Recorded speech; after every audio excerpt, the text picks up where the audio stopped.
our three women voices. My name is Debbie, My name is Rhonda. and we're here to do a very special interview. Our interview today is with Randy Woods. We met Randy at the Why Women Cry conference this year. She gave a fantastic seminar. Welcome, Randy. Hi. Hi, Brenda. Hi, Debbie. How are you, ladies? We're great. We are fine. We're happy to have you here. I'm glad to be here. So, why don't you tell our listeners a little bit about yourself?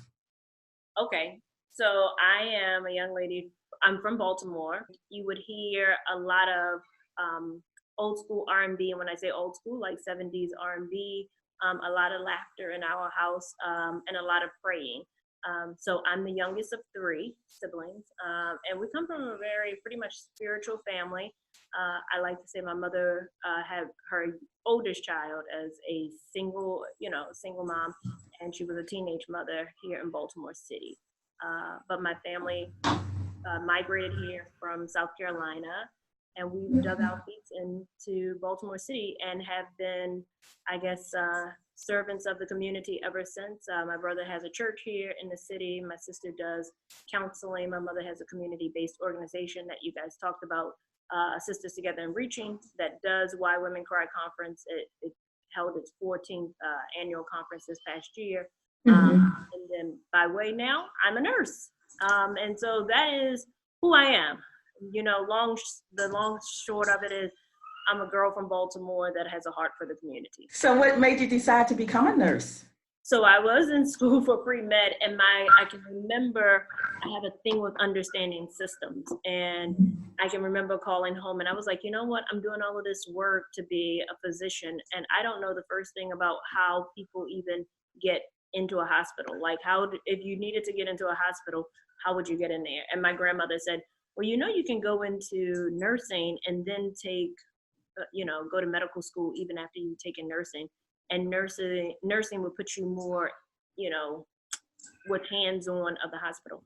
And so I changed major and I was in nursing. But I like to think that I started way before that. We used to have a babysitter. Her name was Nanny. And I think she was babysitting us, but we were caring for Nanny as well. And early on, Nanny was probably 80 when she was taking care of the three of us. And she used the bedside commode. And she would ask us to empty her bedside commode, probably TMI. But there was a lesson in the emptying of the bedside commode, right? Because at first I was like, oh my gosh, like I'm emptying her, her bodily excretions and everything. But after cleaning out the commode and everything and setting her back up for the night, so she wouldn't have to walk far to the bathroom, it was a sense of satisfaction and of gratitude to be able to serve in that way. And so I think that was really my first entry into nursing, like nursing about serving and making space for other people. And I really did get a sense of satisfaction from doing that. So tell me, how does a girl who's a nurse go from being a nurse to talking about the power of the pee? Tell everybody what the pee is. So she means the power of the pussy. And so, because I am a girl, right? And so I am a woman, and nursing is just a little bit of what I do. It's a little bit of who I am. And so I was a nurse also with a history, with my own vaginal history, right? And so that really kind of sparked my interest in it. And then after coming into really adulthood and understanding just how much vaginal health is, it helps to ground me in who I am and how I show up as a leader. I even developed much more interest in it. And I realized I also made space for women to be a runner, to like train for races and everything. And I realized on the pavement that women, we enjoy talking about our sexuality, our relationship. And one of those things that could be a hindrance is like our vaginal health and what was happening in terms of fibroids. And that was a big thing, fibroids and heavy menstruation. And so it just caused me to do my own journey of saying, how do we talk about women's health? And we've always, Sisters Together and Reaching is based around caring for women with HIV, and you can't talk about HIV without talking about sex. So just so people can understand that you are not a gynecologist, Yeah. and so can you make them aware of how you fit into this? Yeah. So I'm a healthcare provider, right? I'm a healthcare professional.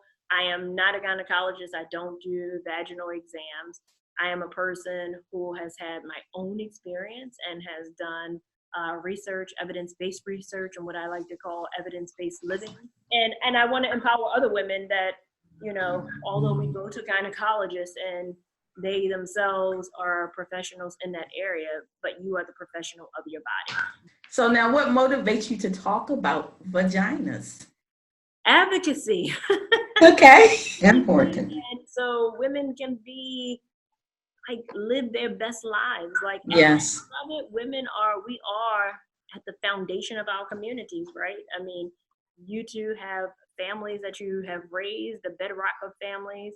And for us to really show up in all of our full power, a lot of that has to do with our health. And for women, a lot of that has to do with their vaginal health. And sometimes we are not talking about those things. And so a lot of women are dealing a lot in silence. I mean, the funny story is we were doing Why Women Cry conference, and my mother said, well, what do you want to talk about? And she was showing up in a certain way at the office, right? Right. Really irritable and everything. And she's a single mom, and she has been single, for a number of years.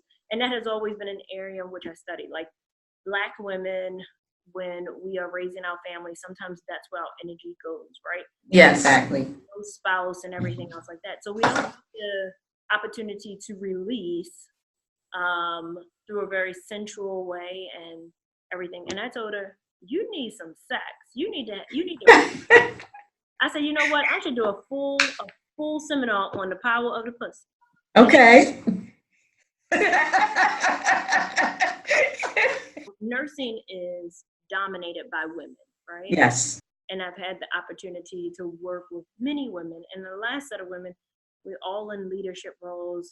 And you can just see at times us sitting around the table and when women would use their voices and when they would not. And you can actually see, and women would come in my office and talk to me about their marital problems or and a lot of times when they were miserable in work, they were also miserable in their relationships and miserable to the point that I knew that there was not intimacy in their Okay. There's power in the releasing of those endorphins that we make when we're having, when we're in intimate situations, having sex. Yes. So even that just now for me, intimacy, I'm going to call it intimacy instead of sex. Right. So that is, I'm very aware of that. And because we have limited conversations around Black women. Yes. And how it's talked about in our communities, from our churches, to our families, and to how it's, it's probably derogatory in rap songs and everything else like that. We have not been able to fully express that. And I think that that's important for us to express because that also is a part of our voice. What are you surprised to find out that women don't know about their vaginas? The first time I did Why Women Cry, the conference, and it was females in that group from the ages probably 18 to 67, I think was the oldest person in the room. There were a number of women who were against doing their own self-examination. Women bypassing looking at their own vagina. They just need to wash the vagina and then make it accessible for a man to enjoy. Okay. And we have not learned as a community to enjoy our own vagina. So that was one thing. So you ask a group of women in a classroom, how many people are looking at their vaginas? And when you hear things like, oh no, I don't need to look down there. I do limited things down there. It's like, oh gosh, I've heard people say that before. He can go down there all he wants. If you don't want to live in the house, how you inviting somebody to the house? Exactly. Yeah. Interesting. How does men respond when you tell them what you talk about? Men, they love it. They're like, so what do you tell them? And then they start getting nervous when you start talking about vagina's divinity and femininity and the power that women actually do have, right? And it's funny because men are very much aware more so than women, and they articulate it, that they understand our power and that they know when women don't own it. So it's interesting, the conversations, they love to go deeper. But one of the things that they always say is, a lot of men, a lot of male friends, sister, keep on doing that because there's women out there that need it because they don't understand it. So is it a myth or is it a fact that when women are celibate, that their vaginas shrink? I'm not sure that we shrink. All right. Where did we pick that one up from? Just you hear it. You hear people talking. You hear women talking. Like you say, some women don't understand. So, it's a lot of things that go around when people talk about it, and you hear certain things. Yeah, I mean, I think we make. You lose it. You don't use it. You lose it. That kind of thing. There is something in that in terms of lubrication and everything else that happens in there in the stimulation, right? Natural contractions that happen when we get aroused. Mm-hmm. What are some problems or conditions associated with the vagina? I think the number one thing that a lot of women deal with, fibroids, number one, right? That's a big problem. Fibroids, when we talk about bacterial vaginosis, and we hate to, many women suffer from that, and bacterial vaginosis or yeast infection. And bacterial vaginosis is when the pH of your vagina is off. We always have bacteria in our vagina, right? But when your pH of your vagina is off, it allows an overgrowth of bacteria. And then that is what causes the actual bacterial vaginosis or the yeast infection, because there's maybe a small amount of yeast that your body can, that your vagina can make space for and everything. It can create an environment. But once that pH is thrown off, it allows the yeast to grow. And so I think that those are things that women deal with on, frequently, especially bacterial vaginosis, and how do we maintain the balance of our pH, especially in times like this when diets are rich in carbohydrates and sugar, which is the thing that really throws vaginal, your pH off. And then there's fibroids, and fibroids, it impacts people. It impacts women in terms of having heavy menstruation, and that even changes, right? How you interact with sex, because sometimes having fibroids can be a very painful experience for women. Yes. Right, because even now fibroids is a big thing where people are having surgeries because of the fibroids. I'm in that place right now. I think that's so when I say that I have my own vaginal health history. Yes. And everyone wants to recommend like a hysterectomy. Yes. My mom had a hysterectomy when she was probably in her 40s, late 30s. And that seems to be the answer, but it really doesn't get to the root cause to say, why is fibroid such a big thing, especially amongst African Americans? Should a woman expect an orgasm every time she has sex? And where's the G-spot? There is debate about the G-spot. If Okay. there's a G-spot on the woman or not, right? But it is believed that if you put your finger up, your fingers up, and it's kind of like a come here motion, like you touch the belly button, and there's almost like a rougher patch that you might feel, and once you start to rub that's the spot of the woman, right? Okay.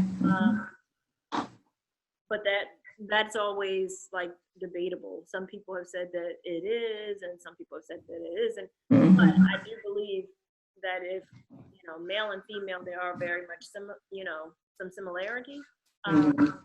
But if we're talking about that and it's going up towards the belly button, then there could be. I know that I've felt satisfaction when that has happened. Right? But I'm very much a person that gets satisfaction through external stimulation of my own clitoris. Yeah. Okay, and what about the orgasms? Like, during sex. Many women are not, are not reaching a point of orgasm because they can't relax enough. Mm-hmm. How many women would you say probably are faking their orgasms? Say that again. I said plenty of us. I think the question is how many of us are actually reaching that point of bliss or enjoyment where it was really satisfactory and we were in it to get pleasured. Right? Usually we're in a place of pleasuring, and so that's why I think the number of faking an orgasm is pretty high, because the way we enter into relationships is I want to please someone, and it's not for me to be pleased. Is it healthy to perform self-pleasure? Absolutely. I think that there's a balance with everything, right? I'm not saying that you self-pleasure to the point that you don't enjoy intimacy with another human being. It's kind of like we can use our cell phones and everything else like that and be on social media, but it still does not replace face-to-face, intimacy. Yes. Having around a dinner table, right? But self-pleasure, it has its place. Even in self-pleasure, you can begin to learn what you enjoy. So, especially for women, so we can begin to have those healthy sexual conversations in the bedroom of saying, no, I need you to be a little softer as you enter, or I'm going to need a little bit more foreplay, or put your hand here. I mean, how many of us are probably like, when someone, tweaked down nipples like they were, some type of knob. A knob, yeah. Right. Okay. I'm going to need you to be a little more gentle, and let me show you how to do that. So self-pleasure has its place, and I think it's healthy, because if you're not in a relationship, there is still benefits of releasing and having an orgasm that you can still benefit from. Say to insert foreign objects. People use beads. There are loads of, there's one sex shop that I always promote, and it's called Sugar. It's in Hamden. It's off of the main street. It's called Sugar. And the lady who owns it, she's a public health expert. She's Planned Parenthood, and so they even have classes there about self-pleasuring, about toys, and take you and can give full, very much in-depth education on toys, how to use them. Wow. And different types of toys, and our reproductive health system is not dirty, and it is a part of our health. Like, it's a part of our overall health. Well, some people shy away from talking about this topic. They do. And I think we need to start having them, like, how do you begin to have healthy sexual conversations, like, with young people? And you don't have to be as explicit, but you have to begin to have those conversations so they can begin to be eased as they get older, and they're able to navigate those conversations in those relationships. I think back in time, I think women have always been ashamed of talking about certain things because men made them feel that way. And so, it's all about where we place the value. So we can take back that power and say, where do we place value? Like, we've been so over-sexualized. And when I say that, I mean just so sensationalized and made not to think that we have ownership of our own sexuality. Right. And we've given that power away because to own it has meant that we have been called freaks. Oh, she's loose. Things like that. Exactly. And so you shame away from that. And then when people do begin to talk about sex, their messaging is, don't do it because you're going to get pregnant. Don't do it because it's not good for you. Don't do it if you're not married. Right. It's never to say, who's going to stand up and say, you know what? Sex is great. Yes. Sex feels great, and it has its place in society. It's a balance. Yes. It's the balance, and we have to begin to have those conversations. Is there a such thing as a man being too large for a woman?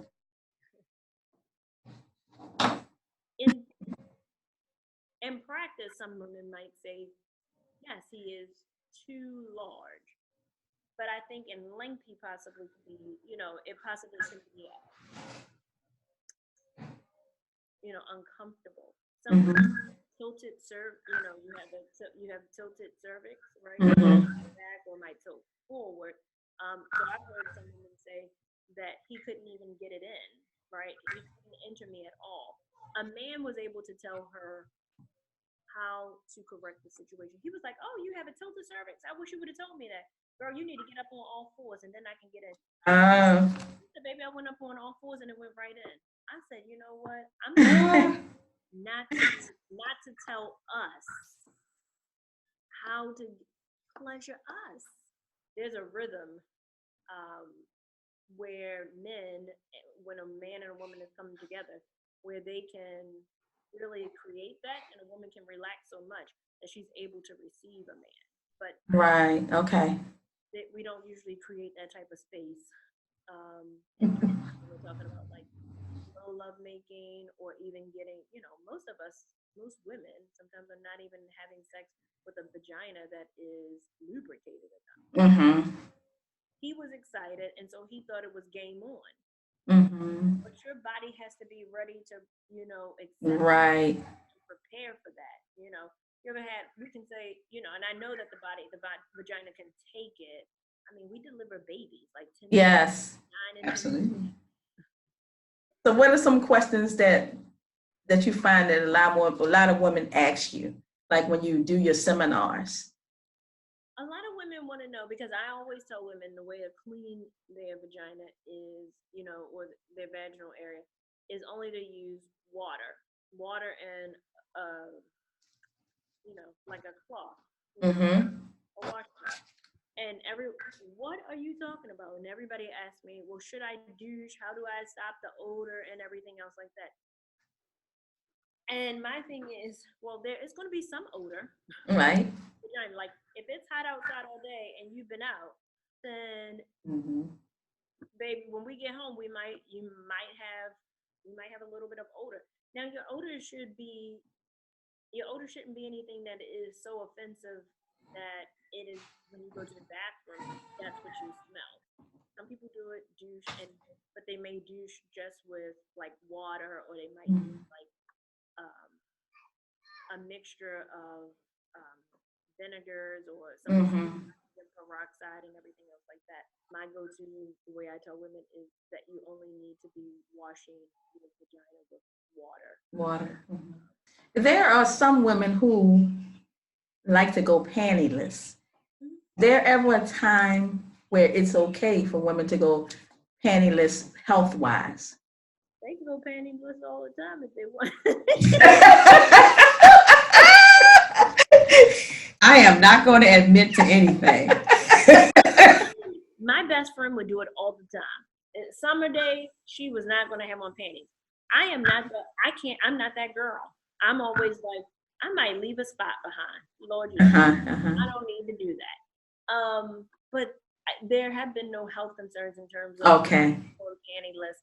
I guess if you were somewhere like a new beach and you were sitting on things, you had to be careful of that, like introducing anytime that bacteria could be easily right in the vaginal area. But going pantyless every day if you want to. The more actually being pantyless helps to like create aeration. And yes. So it's recommended that we even sleep without panties, right? If you can be sleeping without panties, no need to have them on. Yes, I agree. Especially during sleep. I'm not agreeing or anything else. So what about wearing G-strings and thongs? Do you think they like impact the health at all? Yes. Okay, so that thong song a couple years ago by Georgia, the thong. They should have had some type of disclaimer to say thong on special occasions. Okay. Thongs on a regular day is not good for the vagina. It's so much rubbing that happens, right? And remember, like, the vagina it's still thin and thin layers of skin there, and so you have rubbing that happens all the time. that can cause friction. It can cause like little micro tears and everything else like that. But also usually because G-strings and thongs don't allow the vagina to actually have that air that passes through, right? And so you can increase the risk of yeast infections and things like that. So what is the best material that you think women should wear, like in their underwear, to help with their vaginal health? Cotton. Cotton. I mean, and even if your panties might be something else, maybe they're all lace, but the crotch of them should be cotton. Cotton. Okay. Did your family and friends think you were crazy when you told them what you wanted to talk about? Nope, they thought it was right, Randy. It's very much Randy. It's funny because my name means horny, but like I'm so Randy, but no, it is so Randy. It is who I am in so many ways. And I had started probably a couple of years, like really talking about female power and us having voices and us finding out space in communities and everything else like that, and just how we show up in relationships. Yeah, I think it came natural. Like I said, I have my own story, my own vaginal health story, and so I think they kind of expected it. So are there any last minute words that you would like to say to the listeners? Really get grounded in your vaginal health. Take control of it, and then begin to witness how it is showing up in other parts of your life. Like how well you have a relationship with your vaginal health is connected to how well you show up in your spaces and places where you lead and you serve people from. Like your vaginal health really does play into how you use your voice on a daily basis. So once we can take back control of something that has been taken from us, that's a very much an empowering. So be empowered and care for your vagina and own her, and be the master of her. Be the master of her. Yeah. Thank you, Randy. Thank you, ladies. We want you to know that we enjoyed your conversation, very informative. If anybody wanted to reach you, how would they reach you? They can find me on Instagram. I'm always there under Nurse Randy Woods, or you can email me at randy.woods@gmail.com. Okay. All right. Thank you so much. Thanks, and we want to Randy. say to our listeners that we are Three Women Voices. You can find us at threewomenvoices.com or threewomenvoices@gmail.com. And we're also on Instagram at 3_women voices. So we enjoyed you and have a wonderful day. Thank you. You too. Bye, Randy. Okay, bye-bye. Thanks a lot.